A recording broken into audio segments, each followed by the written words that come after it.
कथेचं नाव सैनिकाचा शेवटचा निरोप. स्वामी समर्थांची कृपा.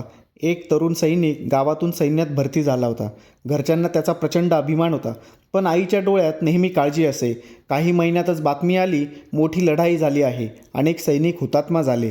त्या गावात दुःखाचं सावट आलं. त्या सैनिकाची आई धाव घेत अक्कलकोटला गेली. ती स्वामी समर्थांच्या पायाशी पडून रडू लागली. स्वामी, माझा मुलगा परत येईल का, की मी त्याला पुन्हा कधीच बघणार नाही? स्वामी समर्थ काही क्षण डोळे मिटून बसले आणि म्हणाले, आई, तुझ्या मुलाचं आयुष्य संपलेलं नाही, त्याची सेवा अजून बाकी आहे. चिंता करू नकोस. काही दिवसांनी त्या सैनिकाचं पत्र आलं. त्यात लिहिलं होतं, आई, गोळी लागून मी बेशुद्ध पडलो होतो. माझ्याभोवती काळोख पसरला होता, पण अचानक एक साधू पांढऱ्या वस्त्रात दिसले आणि त्यांनी मला उठवलं. मी पुन्हा शुद्धीवर आलो आणि आता सुरक्षित आहे. आई, तो साधू स्वामी समर्थच होते का?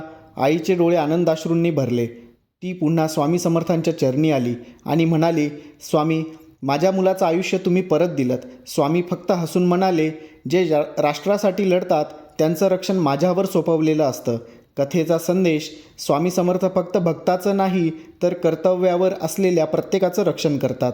आईची प्रार्थना आणि स्वामींची कृपा मृत्यूच्या छायेतूनही परत आणू शकते. श्री स्वामी समर्थ.